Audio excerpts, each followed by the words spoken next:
Hello friends, welcome to my channel. আজকের আমি নতুন একটা নোটিফিকেশান নিয়ে কিন্তু চলে এসেছি। তো আজকের নোটিফিকেশানটা একটু আলাদা বিষয়। নোটিফিকেশানটা হলো ওয়েস্ট বেঙ্গল মিউনিসিপ্যাল সার্ভিস কমিশনের তরফ থেকে। তো এখান থেকে নোটিফিকেশানটা বেরিয়েছে 20/12/2025, অর্থাৎ ডিসেম্বর মাসের 20 তারিখে নোটিফিকেশানটা রিলিজ হয়েছে। এখানে কি বলা হয়েছে, recruitment examination 2025 for the post of sub assistant engineer electrical, অর্থাৎ ইলেকট্রিক্যাল অ্যাসিস্ট্যান্ট ইঞ্জিনিয়ার রিক্রুট হবে, অথবা junior assistant planner, investigator, draftsman, surveyor, survey assistant, work assistant, software developer, lower division clerk, account cum audit assistant, cashier, account clerk and store keeper under Medinipur Kharagpur development authority. অর্থাৎ এই যে পোস্টগুলো, এই পোস্টগুলোতে কী করা হবে না, রিক্রুট করা হবে। অনলাইন অ্যাপ্লিকেশান করতে হবে তার জন্য, এবং সেটা কোথায় না, মেদিনীপুর খড়গপুর ডেভেলপমেন্ট অথরিটির আন্ডারে।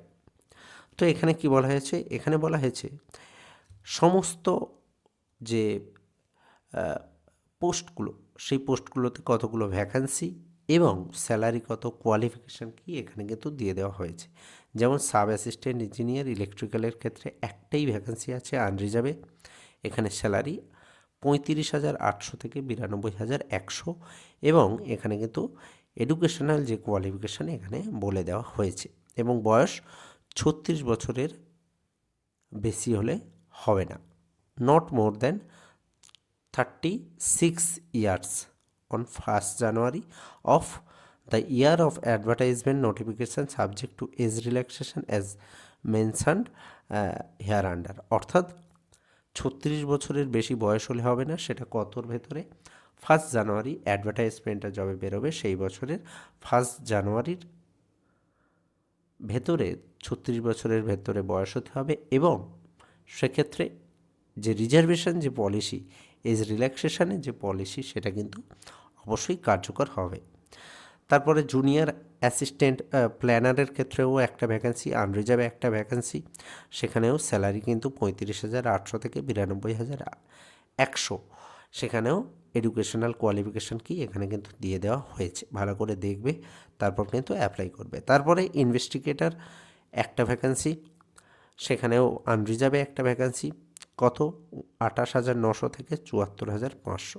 এখানেও কিন্তু কি বলা হয়েছে, 39 বছর বয়সের মধ্যে বয়স হতে হবে। বয়স এবং এডুকেশনাল কোয়ালিফিকেশান ভালো করে দেখে তারপর কিন্তু অ্যাপ্লাই করবে। এখানে যদি প্রতিটা আমি বলতে চাই তাহলে ভিডিওটি অনেক বড় হয়ে যাবে, তাই এখান থেকে তোমরা ভালো করে দেখে নিয়ে তারপর অ্যাপ্লাই করবে। তারপরে ড্রাফটসম্যানের ক্ষেত্রে একটা ভ্যাকেন্সি। তারপরে এখানে কি রোপার স্কেল অনুযায়ী 28,900 থেকে 74,500। এখানেও বলা হয়েছে higher secondary or equivalent with diploma in architecture, অর্থাৎ হায়ার সেকেন্ডারি পাস হতে হবে অথবা আর্কিটেকচারে ডিপ্লোমা থাকতে হবে। তাছাড়া কি বলেছে, অথবা সিভিল ড্রাফটসম্যানশিপ, অর্থাৎ সিভিল ড্রাফটসম্যানশিপে from any institution of recognized by AICTE, অর্থাৎ এআইসিটির আন্ডারে অন্তর্ভুক্ত যে কোনো ইনস্টিটিউশন থেকে ড্রাফটসম্যানের উপরে ডিপ্লোমা থাকতে হবে, এবং বয়স 39 বছর, বয়সের 39 বছরের মধ্যে বয়স হতে হবে 1st জানুয়ারির যে সালে, অর্থাৎ সবার ক্ষেত্রে একই ক্রাইটেরিয়া, যে সালে অ্যাডভার্টাইজমেন্টটি বেরিয়েছে সেই সালের 1st জানুয়ারির মধ্যে 39 বছরের মধ্যে বয়স হতে হবে। তারপর সার্ভেয়ার, সেখানেও একটা ভ্যাকেন্সি, এখানেও স্যালারি হচ্ছে 28,900 থেকে 74,500। এখানেও কিন্তু এজ মানে এজ এবং এডুকেশনাল কোয়ালিফিকেশান এখানে দিয়ে দেওয়া হয়েছে। তারপরে সার্ভে অ্যাসিস্ট্যান্ট, সেখানেও আনরিজার্ভে একটা ভ্যাকেন্সি, সেখানে কিন্তু স্যালারি 22,700 থেকে 58,500। তারপরে হচ্ছে ওয়ার্ক অ্যাসিস্ট্যান্ট, সেখানেও একটা ভ্যাকেন্সি, সেখানে স্যালারি 22,700 থেকে 58,500। সফটওয়্যার ডেভেলপমেন্ট একটা ভ্যাকেন্সি আনরিজার্ভে, সেখানেও 28,900 থেকে 74,500 স্যালারি। লোয়ার ডিভিশন ক্লার্কের ক্ষেত্রে একটা ভ্যাকেন্সি, 22,700 থেকে 58,500 হচ্ছে salary. Account cum audit assistant, সেখানেও একটা ভ্যাকেন্সি, সেখানেও স্যালারি কিন্তু 28,900 থেকে 74,500, এবং bachelor degree in commerce from recognised university in 1 year's experience in account work and certificate course on computer application, অর্থাৎ ব্যাচেলার ডিগ্রি থাকতে হবে কমার্সে, তার সঙ্গে 1 ইয়ার ওয়ার্ক এক্সপিরিয়েন্স থাকতে হবে অ্যাকাউন্টসের উপরে, এবং তার এছাড়া কি থাকতে হবে, কম্পিউটার অ্যাপ্লিকেশনের উপরে সার্টিফিকেট কোর্স করা থাকতে হবে, এবং সেক্ষেত্রে 39 বছরের মধ্যে বয়স হতে হবে। কিন্তু এখানে প্রত্যেকের ক্ষেত্রে এজ রিল্যাক্সেশনের যে নিয়ম এসসি এসটি ওবিসি সেই নিয়ম কিন্তু কার্যকর থাকবে। তারপরে ক্যাশিয়ারের ক্ষেত্রেও একটা ভ্যাকেন্সি, এখানে স্যালারি 22,700 থেকে 58,500। তারপরে অ্যাকাউন্ট ক্লার্ক, এখানেও কিন্তু একটা ভ্যাকেন্সি 22,700 থেকে 58,500। তারপর স্টোর কিপার একটা ভ্যাকেন্সি, সেখানেও কিন্তু 22,700 থেকে 58,500।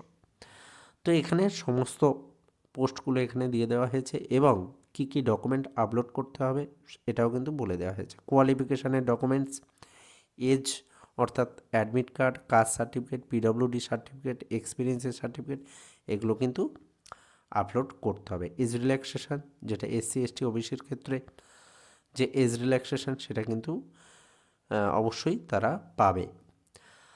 তারপরে হচ্ছে এখানে কি বলা হয়েছে, ভালো করে নোটিফিকেশনটা দেখবে। ওবিসিদের ক্ষেত্রে কী নিয়ম সেটা কিন্তু এখানে বলে দেওয়া হয়েছে, ভালো করে নোটিফিকেশান দেখে তারপর অ্যাপ্লাই করবে।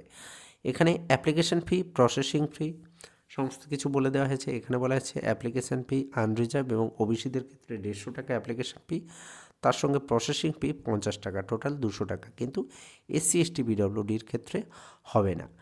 এছাড়া এখানে বলা হয়েছে no exemption for of fee is available for SC ST candidate of other state, অর্থাৎ আদার স্টেটের এসসি এসটির ক্ষেত্রে কিন্তু এটা অ্যাপ্লিকেবল নয়। শুধুমাত্র এই স্টেটের এসসি এসটির ক্ষেত্রে হচ্ছে ফ্রি অ্যাপ্লিকেশন ফিস কিছু দিতে হবে না। তারপরে এখানে কি বলা হয়েছে, method of recruitment and syllabus. Online হচ্ছে মোড অফ এক্সামিনেশন, অনলাইনে এক্সামিনেশন দিতে হবে, কলকাতা সেন্টার পড়বে, এখানে কিন্তু দিয়ে দেওয়া হয়েছে। তারপর রিটেন এক্সামিনেশন। রিটেন এক্সামিনেশন কি, রিটেন এক্সামিনেশন 200 মার্কসের একটা রিটেন এক্সামিনেশন হবে, কম্পিউটার প্রফিসিয়েন্সি হবে, তবে সব ক্ষেত্রে কম্পিউটার প্রফিসিয়েন্সি নয়, সেটা যেখানে এডুকেশনাল কোয়ালিফিকেশান আছে ওখানে কিন্তু বলে দেওয়া হয়েছে। তারপরে পার্সোনালিটি টেস্ট, 40 মার্কসের একটা পার্সোনালিটি টেস্ট হবে, তারপর রেজাল্ট অফ এক্সামিনেশন, তারপর রেজাল্ট বেরোবে, তারপর সিলেবাস, এখানে সিলেবাস কিন্তু এখানে দিয়ে দেওয়া হয়েছে। তারপরে এখানে লাস্ট ডেট কী বলা হয়েছে, last date of registration of online application and processing the submission of application must be completed in 17/1/2026, 17/1/2026 মধ্যে কিন্তু অনলাইনে অ্যাপ্লিকেশন করতে হবে রে। তারপরে মিসলেনিয়াস আরও বেশ কিছু বিষয় সম্পর্কে এখানে বলা হয়েছে। হ্যাঁ, রিগার্ডিং স্ক্রাইব, এই স্ক্রাইব সম্পর্কে বেশ কিছু তথ্য এখানে দিয়ে দেওয়া হয়েছে। তো এই হলো নোটিফিকেশানের মূল বিষয়। হ্যাঁ, নোটিফিকেশানটা ভালো করে দেখবে, তারপর কিন্তু তোমরা অ্যাপ্লাই করবে। ভালো করে নোটিফিকেশান দেখে বুঝে তারপর কিন্তু ওই যে website West Bengal municipal service commission, এই সাইডে গিয়ে নির্দিষ্ট জায়গায় গিয়ে তোমাদেরকে ফর্মটা ফিল আপ করতে হবে। তো এই হলো নোটিফিকেশানের মূল বিষয়, ভালো করে নোটিফিকেশানটা দেখে তারপর কিন্তু অ্যাপ্লাই করবে। তো এইরকম বিভিন্ন নোটিফিকেশান, বিভিন্ন চাকরি সংক্রান্ত বিভিন্ন নোটিফিকেশান, এছাড়া বিভিন্ন তথ্য, এছাড়া এডুকেশান, পলিটিক্যাল সায়েন্সের বিভিন্ন বিষয় নিয়ে আমি কিন্তু আলোচনা করি। যদি চ্যানেলটি ভালো লাগে তাহলে অবশ্যই চ্যানেলটিকে সাবস্ক্রাইব করবে এবং পাশে থাকবে। দেখা হবে আবার অন্য কোনো ভিডিও নিয়ে। ধন্যবাদ।